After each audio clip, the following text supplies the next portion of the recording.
Cumprimentamos a todos os nossos amados irmãos na graça e na paz de nosso Senhor e Salvador Jesus Cristo. A partir de agora, está começando mais uma edição do meu, do teu, do nosso programa A Mensagem do Sétimo Anjo. O objetivo deste programa é nos aproximarmos cada vez mais do Senhor nosso Deus, através do conhecimento de sua bendita palavra, e também adorar ao Senhor e receber as bênçãos de Deus através da unidade da fé ao redor da palavra do Senhor. E para darmos início em mais este programa, nós vamos então ter uma palavra de oração falando com o Senhor nosso Deus. Oremos todos. Gracioso e bondoso Deus, Pai de nosso Senhor e Salvador Jesus Cristo, humildemente, ó Pai, nos encontramos em Tua santa presença, agradecidos pelo dia que o Senhor nos tem dado, pela noite também que passou e pelo ar que respiramos, pela comida que comemos, pela oportunidade que estamos tendo de estarmos reunidos com os nossos amados irmãos ao redor da bendita palavra do Senhor, e por tudo isso nós damos graças a Ti, ó Pai. Pedimos perdão por todos os nossos pecados, nossas fraquezas, entregamos nossas vidas em Tuas santas mãos e pedimos que o Senhor abençoe o Teu povo e que o Senhor seja glorificado, honrado através de cada um de nós. Tudo isto pedimos humildemente e no santo e precioso nome do Senhor Jesus Cristo. Amém, amém. Graças a Deus. Então, amados, a escritura que vamos ler aqui hoje está na segunda carta do apóstolo São Pedro, no capítulo 3. E nós vamos começar a partir do primeiro versículo, não é? Vamos ler alguns versículos nesta porção das escrituras aqui. Então, segunda a Pedro, capítulo 3, começando no verso 1. E enquanto os irmãos procuram, localizam em suas Bíblias, se desejarem acompanhar, nós queremos lembrar que esta programação tem a gentileza da igreja que está em Santa Bárbara do Oeste, na Rua Romênia 212, no Jardim Europa. Ali nós temos cultos todas as quartas-feiras, às 19 horas, e todos os domingos, no horário das 18h30. E todos vocês da cidade, da região aí e tudo, estão convidados a participarem de nossas reuniões. E na cidade de Campinas, nós temos o nosso tabernáculo, situado na Rua Geraldo Gonçalves Dias, número 130, no Parque Residencial Shalom. Os nossos cultos ali são realizados todas as quintas-feiras, no horário das 19 horas, e todos os domingos, no horário das 8h30 da manhã. Vocês aí da região de Campinas, essa vasta região, estão todos convidados, são todos bem-vindos, não é? E também nós gostaríamos de pedir a todos vocês que nos acompanham, que se você ainda não é inscrito, inscreva-se neste canal, não é? Canal A Mensagem do Sétimo Anjo. E também, quando estiver assistindo o vídeo, clique no gostei para poder então impulsionar. Fazendo assim, o YouTube vai entender que está havendo aceitação e ele procura sempre impulsionar cada vez mais essa publicação, não é? E ainda em tempo também, se você tem o seu pedido de oração, deixa aí, deixa nos comentários aí o seu pedido de oração e o seu nome, o lugar de onde você é e a sua necessidade, e nós estaremos orando. Poderemos colocar o seu nome no livro de oração, na igreja, e também mencionando o seu pedido aqui em programações futuras aqui no canal, não é? Dito tudo isto, então, nós agora vamos para a bendita leitura da bendita palavra de Deus. Começando então no primeiro versículo do capítulo 2, do capítulo 3 da segunda carta de São Pedro. Vamos aqui. Amados, esta é agora a segunda carta que escrevo a vocês, e em ambas procuro com lembranças despertar a mente esclarecida de vocês, para que se lembrem das palavras que anteriormente foram ditas pelos santos profetas e também se lembrem do mandamento do Senhor e Salvador que os apóstolos de vocês lhes ensinaram.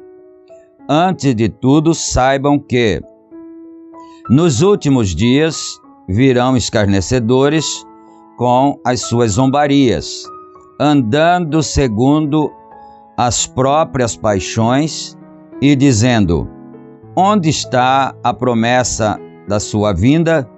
Porque desde que os pais morreram, todas as coisas permanecem como desde o princípio da criação. Acontece que, de propósito, esquecem que os céus existem desde muito tempo e que a terra surgiu da água e através da água pela palavra de Deus. Com base nesta palavra também, o mundo daquele tempo foi destruído, afogado em água, pela mesma palavra, os céus e a terra que agora existem têm sido guardados para o fogo, estando reservados para o dia do juízo e da destruição dos ímpios. Mas há uma coisa, amados, que vocês não devem esquecer, que para o Senhor um dia é como 1000 anos, e 1000 anos são como um dia. O Senhor não retarda a sua promessa, ainda que alguns a julguem demorada. Pelo contrário, Ele é paciente com vocês, não querendo que ninguém pereça, mas que todos cheguem ao arrependimento. Porém, o dia do Senhor virá como um ladrão. Naquele dia os céus passarão com grande estrondo, e os elementos se desfarão pelo fogo, também a terra e as obras que nela existem desaparecerão. Uma vez que tudo será assim desfeito, vocês devem ser pessoas que vivam de maneira santa e piedosa, esperando e apressando a vinda do dia de Deus. Por causa desse dia, os céus incendiados serão desfeitos e os elementos se derreterão pelo calor. Nós, porém, segundo a promessa de Deus, esperamos novos céus e nova terra, nos quais habita a justiça. Por essa razão, amados, esperamos estas coisas. Esforcem-se para que Deus os encontre sem mancha, sem culpa e em paz. Vamos parar aqui do verso 1 ao verso 14, não é? Essa escritura, ela está escrita aqui já, eu diria, há milhares de anos, porque se são 2000 anos, já são milhares, não é? Estão escritas aqui há quase 20 séculos ou mais até, 20 séculos já que estão escritas essas palavras aqui, e ainda estamos esperando o seu total cumprimento. Mas em parte nós já vemos o seu cumprimento, porque ele diz que surgiriam homens zombadores, né? Que diriam: o Senhor não virá coisa alguma, isso é conversa, porque quando eu era criança, meu pai e minha mãe me ensinavam isso, e eles já faleceram, eles já partiram, e eu estou aqui e nada aconteceu. Esse tipo de incredulidade vai gradativamente tomando conta das pessoas, né? Por quê? Porque as pessoas são limitadas. Nós, por exemplo, humanos, se vivemos aqui 70, 80 anos, alguns chegam até 100, mas raramente você encontra uma pessoa de 100 anos, uma aqui e uma acolá, muitas vezes, né? E nós pensamos que Deus é limitado a esse espaço de tempo também. Mas na verdade ele disse aqui, porque para Deus, um dia para Deus é como 1000 anos para nós. Então o que é 100 anos para Deus, não é? O que é 70 anos para Deus? E aí as pessoas, por incredulidade, por falta de crença, por falta de fé, têm esse tipo de atitude, não é? Mas nós vamos aqui para a mensagem que nós estamos estudando, que é um homem correndo da presença do Senhor, e nós vamos continuar aqui a nossa leitura, o nosso estudo, a partir do parágrafo 92. Nós já temos chegado até o parágrafo 91. E agora vamos continuar daqui para frente no parágrafo 92. Então ele começa assim aqui: quando vemos todas estas coisas e coisas ocorrendo do jeito que estão, e tem que existir uma verdadeira resposta em algum lugar. Tem que existir uma verdade. Tem uma no leste e uma no oeste, mas tem uma no sudeste e no noroeste ou alguma coisa. Mas tem que existir uma resposta verdadeira em algum lugar.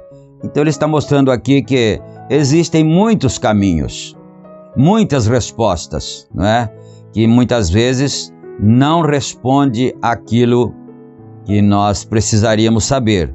Mas ele disse, mas tem que haver uma resposta verdadeira em algum lugar, não é? Em todo o tempo foi assim. Continuemos aqui então, não é? Para o problema. Uma resposta verdadeira para o problema, porque é uma notinha aqui do editor aqui, né? Safar-nos disto? Quer dizer, é uma pergunta que ele fez aqui. Qual seria a forma, então, de resolvermos essa situação, não é? Safarmos disto, é necessário contar para as pessoas que estamos vivendo nas horas na vinda do Filho de Deus. Queremos vigiar e Deus estar em ação o tempo todo, prontos para darmos ao homem uma resposta correta. Sempre tem sido dessa maneira. Tem estado no homem. Tem se safado e se afastado do Deus, ou seja, de Deus, desde Adão, no jardim do Éden. Quando Adão estava no jardim do Éden, quando chegou a responsabilidade de fazer sua escolha, ficaria ele com Deus ou iria com a sua esposa, ele teve que fazer teve que fazer isso. E a responsabilidade dependia dele. Ou ele tinha que tomar o que sua esposa disse, ou Deus disse, e quando escolheu seguir o caminho da sua esposa, e quando fez isso, então ele perdeu sua condição original e trouxe o mundo todo em sujeição à morte, quando ele teve que assumir a responsabilidade ou aceitar uma nova luz que sua esposa havia encontrado, que era contrária. Ó Deus, por isso Deus só lhes tinha dado umas 8 ou 10 palavras para guardarem. Isso aqui foi interessante, não é? Quer dizer, o Senhor disse, eu vou dar para eles só umas 8 ou 10 palavras, que é muito pouco para guardar. Então talvez não seja tão difícil Adão guardar tudo que eu lhe disse para guardar, porque são pouquíssimas palavras, umas 8 ou 10 só. Mas mesmo assim, ele não guardou, não é? Então ele tinha que decidir, porque o Senhor Deus disse, no dia em que dela comerdes, certamente morrereis. Não é? Aí vem a serpente e diz, certamente não morrereis. Porque Deus sabe que no dia em que dela comerdes, ou desse fruto, né? Então vossos entendimentos serão como de Deus. Vocês ficarão sábios como Deus, terão ciência das coisas como Deus tem. E aí, então é por esse motivo que ele fez essa proibição. Bom, Eva aceitou e comeu do fruto proibido, não é? Que na verdade não era uma maçã. E aí ela veio e trouxe a seu marido, que comeu com ela, né? Então, o profeta está dizendo aqui, ele tinha que fazer uma decisão. Quando Eva chegou e trouxe do fruto proibido para ele, o que aconteceu, não é? Ele tinha que decidir, mas o Senhor disse para não fazer isso, para não fazermos isso. E agora? Com quem ele ficaria, não é? Aí ele tomou a decisão de aceitar o que sua mulher havia dito. Era uma nova luz, né? Alguma coisa nova, interessante. E aí o Senhor Deus disse: no dia em que dele comerdes, certamente morrereis. Agora, nós acabamos de ler na Bíblia que um dia para Deus são 1000 anos para nós, não é? Não foi isso que nós acabamos de ler, que São Pedro disse, não é? E Adão não completou 1000 anos. Eu vejo muitos críticos, porque nós também lemos que nos últimos dias surgiriam zombadores da palavra, incrédulos que não creem na palavra de Deus. E hoje nós temos visto assim, pelo menos aqui no nosso país, no Brasil, não sei se talvez seja no mundo inteiro, não é? Uma chuva de depreciações com respeito à mensagem do profeta de Deus. E às vezes eu me ponho a pensar, e por que tanta preocupação assim? Por que tanto afinco assim para denegrir a imagem do profeta de Deus que Deus tem mandado para esta era, da mensagem que Deus tem mandado? Mas existem tantas outras divergências. Nós temos milhares, não diria milhares, não sei, mas muito mais de 1000 fé diferente, igrejas diferentes. E porque elas são esquecidas, ninguém as ataca, não é verdade? Mas parece que o foco de Satanás está justamente em atacar a verdade. Mas a verdade está nua e crua diante dos nossos olhos. Mas isso não é para quem quer e nem para quem corre. É para quem Deus usa de misericórdia, porque isso vem através de revelação. A mente natural, São Paulo disse isto, a mente natural não compreende as coisas do Espírito. Às vezes a gente vê pessoas até cultas, que não entendem, mas porque não entra na pessoa por aqui, entra por aqui, pela alma, pelo coração. Não está muito claro isso? Nós acabamos de ler que 1000 anos para nós é um dia para Deus. E Deus disse lá no começo: no dia em que dele comerdes, certamente morrereis. E ele morreu no dia que comeu, Adão. 930 anos. Mas onde é que está a revelação das pessoas? O intelecto das pessoas não consegue admitir, não consegue aceitar a palavra de Deus. Sempre foi assim, sempre contrariou os pensamentos intelectuais do homem. Por isso eles disseram: desde que meu pai era vivo, ele já faleceu faz muitos anos, eu era criança, hoje estou ficando velho também, e eu não vi cumprir nada. Ele disse que o mundo ia acabar, ele disse que Jesus ia vir, e não veio até hoje. É porque o evangelho que ele aprendeu está aqui na cabeça dele, ó. Não está na alma. Mas vamos mais, senão o tempo acaba, não é? Mas daquela árvore vós não comereis. Era só isso que tinham de guardar. E mesmo com... Aqui tem um espaço em branco na fita, né? Muita palavra, eles a transgrediram, então Adão teve que encarar. Eu farei do modo que minha esposa disse, então eu vou seguir a minha esposa, não é? E você sabe de uma coisa? Que quando a Bíblia fala sobre mulher, ele está apontando para a igreja, não é? E quando a Bíblia fala de homem, então está apontando para a palavra, porque o Senhor Jesus Cristo é o homem, não é?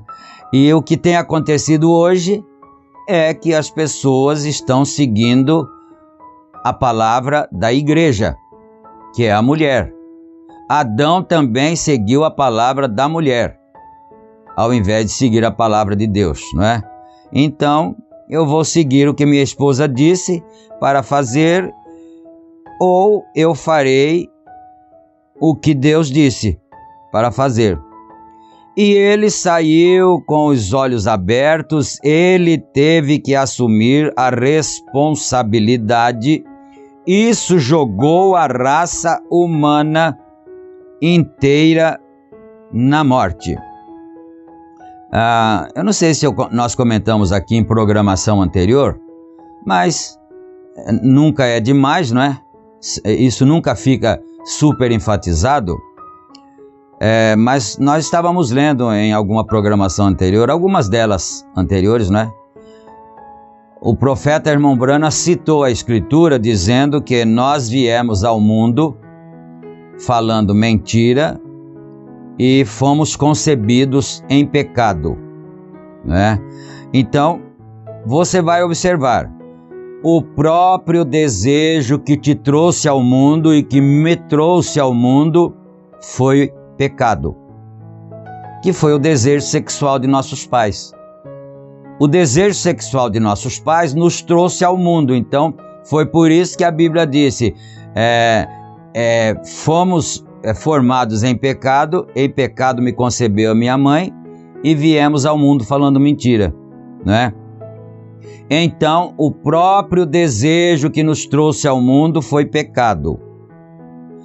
Aí, não tinha mais ninguém, homem nenhum, ser humano nenhum na terra, na face da terra, que pudesse resgatar a raça humana do abismo em que ela tinha caído quando transgrediu lá aquela primeira palavra no Éden.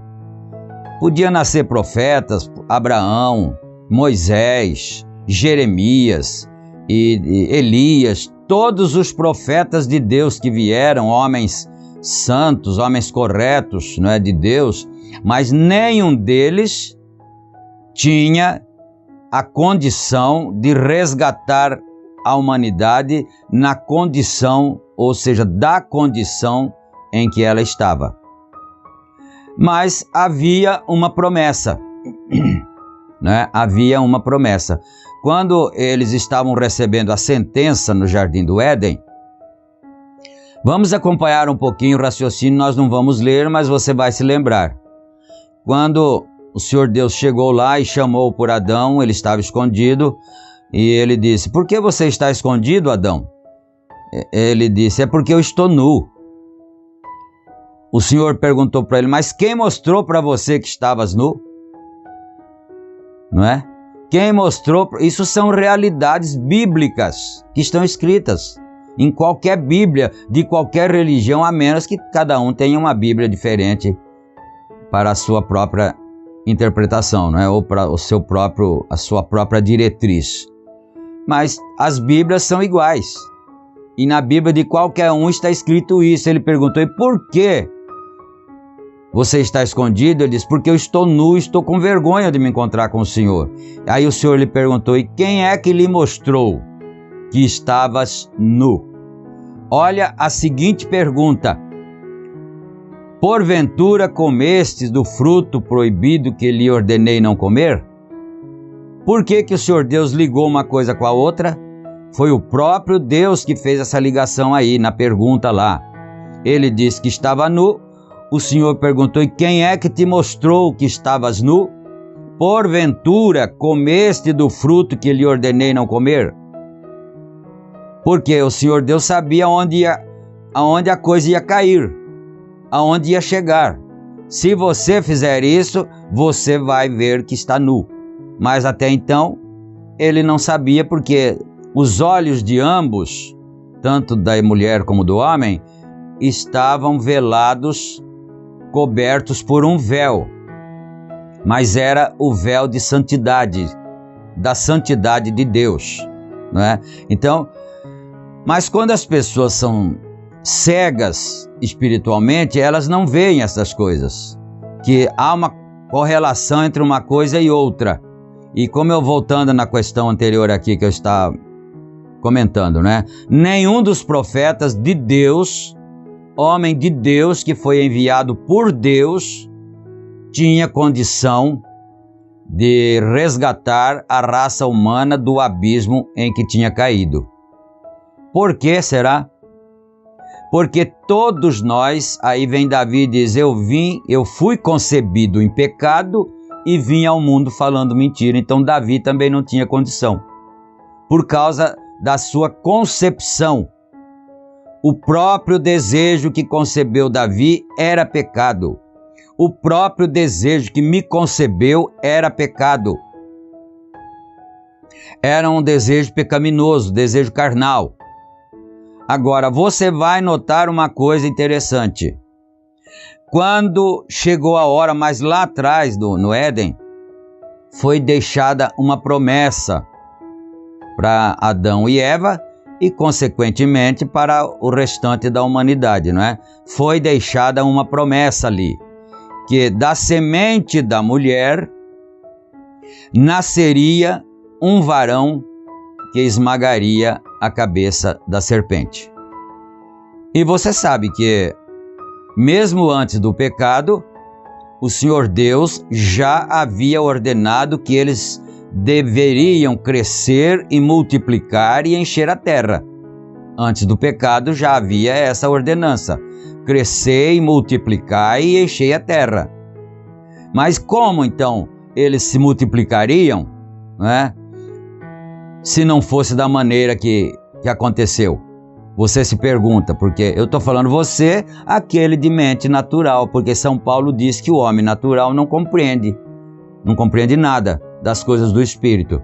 É por isso que existem essas polêmicas por aí, esses questionamentos, não é? Então, da semente da mulher nasceria um varão que esmagaria a cabeça da serpente. Agora, a fase da multiplicação e do enchimento da terra, da povoação da terra, antes do sexo, já tinha passado. Agora essa fase não ia dar mais certo, não ia funcionar mais, porque o pecado já tinha entrado no mundo. Então a semente da mulher, agora prometida por Deus, viria nessa fase aí, da concepção através do desejo sexual. Não foi assim? Está seguindo o raciocínio, né? Muito bem. Aí o que aconteceu? A Bíblia diz assim, que estando Maria, sua mulher de José, não é? Ou a mãe de Jesus, sua mãe, desposada com José, antes de se ajuntarem, achou-se ter concebido do Espírito Santo. Então você vai notar um detalhe. Eles já estavam casados pela palavra, mas ainda não estavam vivendo maritalmente. Eles já estavam casados pelo compromisso da palavra, mas ainda não estavam vivendo maritalmente. Então, ela achou-se nessa fase, já comprometida com José, ela achou-se ter concebido do Espírito Santo. E ela disse, mas como pode ser isso, Senhor?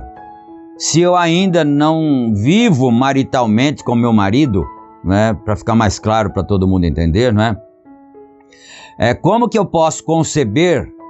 Porque já que estávamos agora naquele tempo lá, nessa fase da concepção humana vir através do desejo do pecado, não é? E ela perguntou, e como vai ser isso se eu não tenho nenhum relacionamento ainda com o meu marido? Nós não vivemos maritalmente ainda. Aí qual foi a resposta do anjo? É que o Altíssimo te cobrirá com a sua sombra, e tu conceberás e darás à luz a um filho, e colocará o nome nele de Jesus, porque ele salvará o seu povo dos seus pecados. Agora, esse assunto é um assunto muito vasto, muito assim recheado de revelações e de verdades, que o tempo não nos permitiria ficar muito tempo aqui, não é? Mas o Altíssimo te cobrirá com a sua sombra, e você conceberá e dará à luz um filho. Então ela disse assim, então cumpra-se em mim segundo a tua palavra. É assim que está escrito? Você está acompanhando na Bíblia? Se você não tiver, você tem um bom motivo para fazer um estudo a respeito desse assunto com a sua Bíblia, não é? Muito bom. Agora, você vai se lembrar de uma outra escritura que diz assim: quando Nicodemos chegou para Jesus e disse assim: bom mestre, bem sabemos que és um mestre vindo de Deus, porque ninguém pode fazer esses sinais que tu fazes se Deus não estiver com ele. O Senhor Jesus Cristo lhe respondeu: por que me chamas bom, se bom é só um, que é Deus, não é? Em outras palavras, o Senhor Jesus Cristo teria dito: se você não crê que eu sou o Messias, se você não crê que eu sou Deus encarnado, porque Pedro teve essa revelação, mas Nicodemos até então não havia tido essa revelação ainda, né? Então, se você não crê nisso, então você não pode nem ver o reino do céu. Você ainda não pegou o fio da meada para saber, Nicodemos. Então, necessário te é nascer de novo. Você viu? Nicodemos já tinha nascido uma vez do desejo sexual, como todos os demais seres humanos nasceram, né? Eu estou falando daqueles que nasceram da ordem natural das coisas, né? Mas então, ele já tinha nascido, aí o Senhor Jesus Cristo disse para ele: necessário te é nascer de novo. Aí ele disse: mas Senhor, como pode então eu, sendo velho, tornar a entrar no ventre da minha mãe e nascer? Aí o Senhor Jesus Cristo lhe respondeu: Nicodemos, tu és mestre em Israel e você não sabe essas coisas? Olha só, meus irmãos, minhas irmãs, quantos mestres existem por aí que não sabem essas coisas? Não é terrível pensar nisto? Quantos mestres por aí que se julgam assim muito conhecedores da mensagem, da palavra de Deus, da Bíblia Sagrada, e não conhecem essas coisas? Necessário te é nascer de novo. Aí ele perguntou: mas entrando no ventre da mãe outra vez? Ele disse: não, Nicodemos, nascendo da água e do Espírito. E o que é a água? A água é a palavra. E o que é o Espírito? É o Espírito Santo, o Espírito da vida. Agora, essa parte aí você já entendeu. Agora nós vamos lá para uma das escrituras de São Pedro, e ele disse assim que nós fomos gerados de novo, não pela vontade do varão, não pela via sexual, quer dizer, nós fomos gerados de novo e dessa vez nós não viemos ao mundo falando mentiras, não fomos concebidos em pecado e não fomos gerados em iniquidade. Você entendeu agora? Olha que maravilha que é, como a palavra de Deus corre em coesão perfeita, não é? Nós não estamos ensinando aqui nenhuma heresia, não. Agora vamos fazer a comparação do primeiro nascimento, ou seja, lá no começo do Éden, e aqui. Então, quando antes de Adão se ajuntar com a sua mulher, ela já estava violada. Entendeu? Essa foi a questão. Porque Satanás veio primeiro, através da serpente. E a serpente era um animal que a Bíblia diz que é a mais astuta de todas as alimarias do campo. Falava, raciocinava, questionava, por sinal andava ereto. Era um animal assim, nesse aspecto, não é? É o que está escrito na tua Bíblia aí. Então, veio a serpente, o diabo veio nela, veio sobre a mulher através da serpente e ela concebeu, né? Agora, eu não posso entrar muito por causa do nosso tempo aqui. Agora, para poder resgatar essa situação para o original de novo, O que teve que acontecer? Deus teve que vir primeiro antes de José. Você está vendo? Lá com Eva, a serpente, o diabo veio primeiro que Adão. Aqui com Maria, o Espírito Santo veio primeiro, antes de José. Você está vendo aí? Se você tiver pelo menos uma grama de espiritualidade, você vai começar a entender. Falar, então tá aí. Se você conseguir pegar a ponta da meada, aí você descobre o resto. Não é?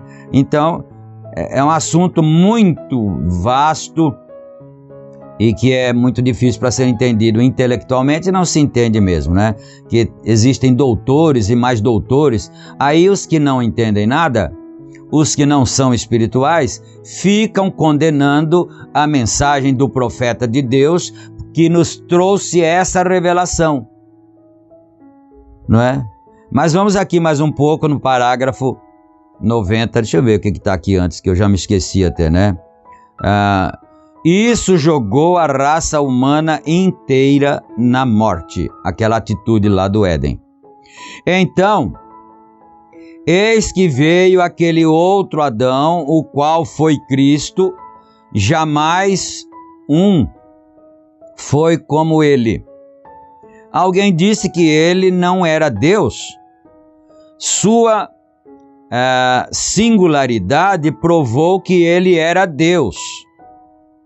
Jamais houve uma criatura que viveu como ele, o Senhor Jesus Cristo. Ele vivia num mundo consigo próprio, ele nasceu fora do estado do homem natural. Agora ele vai confirmar tudo que eu já discorri antes, para que depois fique mais fácil para as pessoas entenderem, não é? Ele vivia, aqui atrás, ele vivia fora do estado do homem natural pecador, aleluia. Ele é o próprio Criador que se tornou carne. Quem poderia chegar e tomar a posição que ele tomou? Quem já chegou a conversar como ele? Quem poderia chegar a dizer as coisas que ele dizia? Quem poderia chegar a fazer as coisas que ele fez? Sua singularidade provou que ele era Deus. Não havia um profeta ou ninguém mais que pudesse fazer o que ele fez, o qual podia chamar os mortos para saírem da sepultura, e quem podia parar os céus e fazer qualquer coisa. Parar os céus é quando o mar estava agitado, bravio, e ele estava dormindo na popa do barco ali. E o profeta disse que os demônios do mar disseram: hoje nós matamos ele. Ele está dormindo, vamos aproveitar agora. Esses demônios do mar eram os mesmos demônios lá do começo, do Éden, né? Hoje nós matamos ele. Mas vamos aqui mais um pouco, né? Qualquer coisa que quisesse fazer. Então os discípulos acordaram ele e disseram: mestre, não se te dá que morramos? Olha o mar como está, nós estamos prestes a afundar. Ele se levantou, ergueu sua mão e disse: mar, acalma-te, cala-te. Pronto, tudo ficou em paz, tudo ficou sereno. Aí o profeta dizendo: quem é que tinha esse poder? Quem é que teve esse poder na terra? Não é? Ele era Deus. Quem poderia chegar e se colocar em seu lugar? Quem? O que poderia ele ser senão aquele Deus perfeito e imortal que se tornou carne e habitou entre nós? Aleluia! Nada se comparava com ele. Ele vivia num mundo consigo próprio. Jamais alguém falou como ele. Quando ele abriu sua boca, tinha alguma coisa de especial que era diferente de qualquer outra pessoa.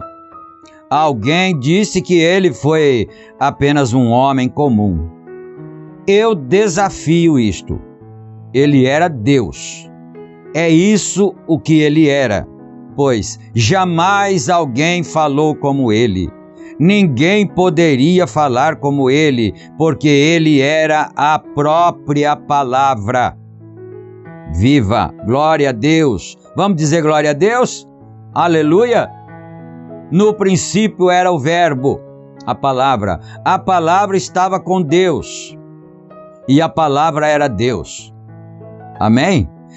Todas as coisas foram feitas por Ele. Sem Ele, nada do que foi feito se fez.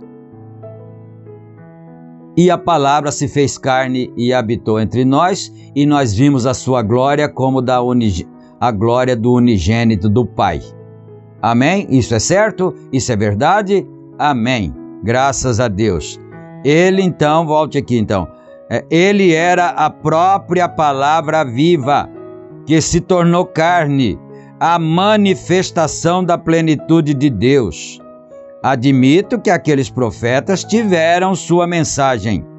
Eles a tinham naquele tempo. Eles as têm agora. Qualquer profeta que vem de Deus tem a palavra, não é? Eles as têm agora. Mas havia a plenitude da divindade corporalmente manifestada aí. Ele foi aquele que era singular e ele era aquele que teve de encarar a questão com todos os seus grandes poderes que ele tinha, que ele absolutamente poderia ter sido o rei do mundo. Aleluia! O rei do mundo. Ele será. Eu estava comentando com os irmãos um dia desse no culto. Eu acho que foi na cidade de Campinas, ali no Shalom, não é? Nós estávamos comentando que nós sempre pregamos, nós pregadores, sempre pregamos, 90%, talvez até mais, das nossas pregações, é olhando para um Jesus sendo rejeitado, um Jesus humilde, um Jesus curador, né? Um Jesus que sofreu, que foi crucificado, que apanhou e não reagiu. E a Bíblia diz que ele foi levado como uma ovelha muda para o matadouro. E nós sempre focamos em um Jesus dessa maneira. Mas tem uma coisa, lá em Apocalipse, se eu não estiver enganado, no capítulo 5, está escrito assim: quando foi mostrado a João aquele livrinho selado com 7 selos, né? Então João chorou porque ele viu que ninguém era digno, nem no céu e nem na terra, de abrir aquele livro e desatar os seus selos. Então ele estava chorando e o ancião veio e lhe disse: não chores, João. Eis aqui o leão da tribo de Judá. Você viu? Aqui está o leão. Aleluia. Então, quando o João olhou, era um cordeiro. Então, o cordeiro é esse Jesus que nós focamos, nós pregadores focamos o tempo todo, o Jesus cordeiro. Mas ele virá um certo dia como um leão. E o leão é o rei. Aleluia. Aí eu estava comentando com os irmãos lá no culto, no Parque Shalom, dizendo assim: você já imaginou um Jesus general, com divisas na sua vestimenta? Um Jesus poderoso, dominador, comandante? É assim que ele será rei. Aleluia. Glória a Deus. Rei do mundo, e ele será. E ele, para os seus santos, ele é agora. Amém? Glória a Deus. Agora, para nós que cremos nele, para nós que o amamos, para nós que o obedecemos, ele já é nosso rei. Mas hoje ele é rei dos santos, daqueles que lhe obedecem. Mas ele será rei tanto dos que lhe obedecem como dos que não lhe obedecem. E os que não lhe obedecerem sentirão o peso da vara de ferro, porque a Bíblia diz que ele governará esse mundo com vara de ferro. nesse tempo, mas com você que é um filho de Deus, com você que é obediente à sua palavra, com você que ama a sua palavra, não precisa nenhuma vara de ferro, né? É somente a palavra já nos conduz. Aleluia! Isso é maravilhoso. Eu só estou já terminando aqui, né? Ele se encontrava lá. Que homem que fosse pobre, não tivesse um lugar para reclinar sua cabeça, que sabia até que um peixe havia engolido uma moeda? Olha que tipo de homem, não tinha nenhuma casa para morar, não tinha nenhum um leito assim digno para dormir, porque a Bíblia diz que ele não tinha nem onde reclinar a cabeça, não é?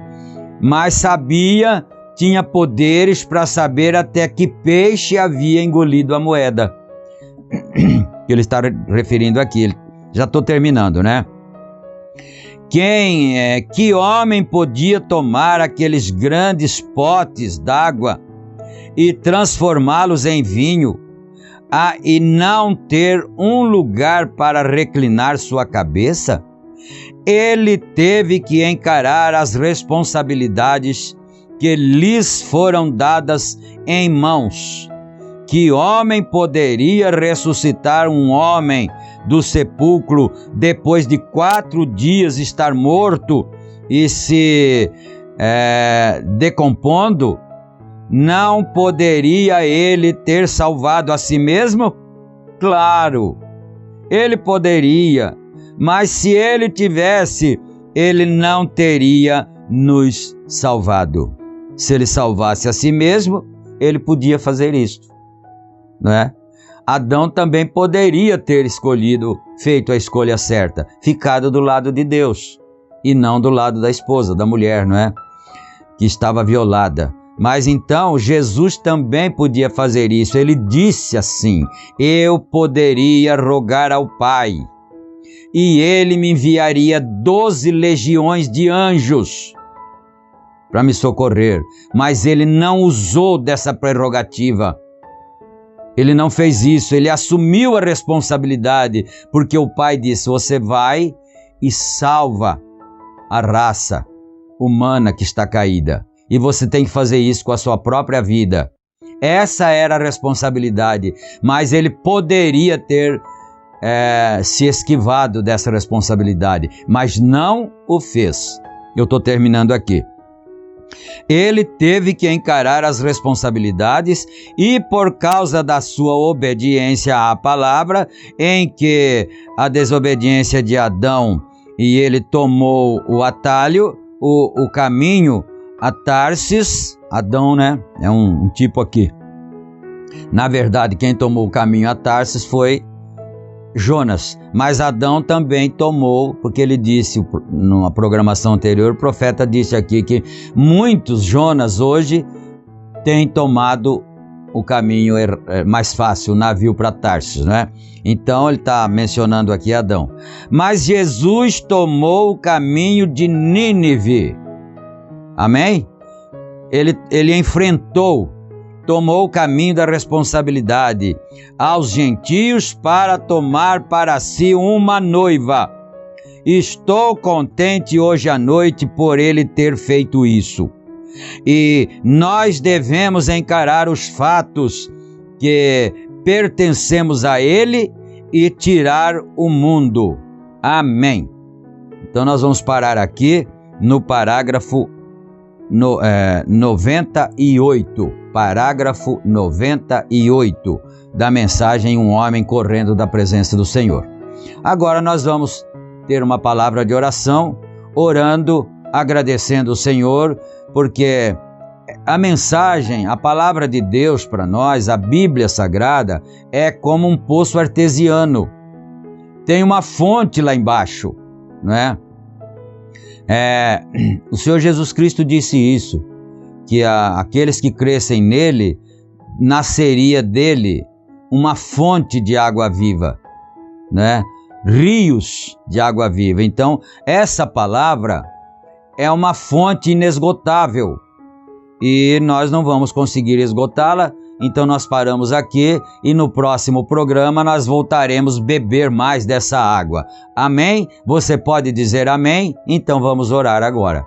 Gracioso e bondoso Deus, Pai de nosso Senhor e Salvador Jesus Cristo, agradecemos o Senhor pelo privilégio de estarmos juntos, reunidos, todos os que creem no Senhor, ao redor da Tua bendita palavra, e eu peço a bênção do Senhor, a graça, peço a cura em favor dos doentes, aqueles que estão acamados, que estão em recuperação, que estão hospitalizados, que estão com problemas em seus lares, familiares, que desemprego, não tem como ganhar o sustento de cada dia. Ó Deus, esteja com as Tuas mãos estendidas sobre cada um de nós. O Senhor conhece nossas necessidades, nossos problemas, nossas dificuldades. Ajude a cada um, ó Pai. Nós pedimos isto humildemente e no santo e sacrossanto nome de nosso Senhor Jesus Cristo.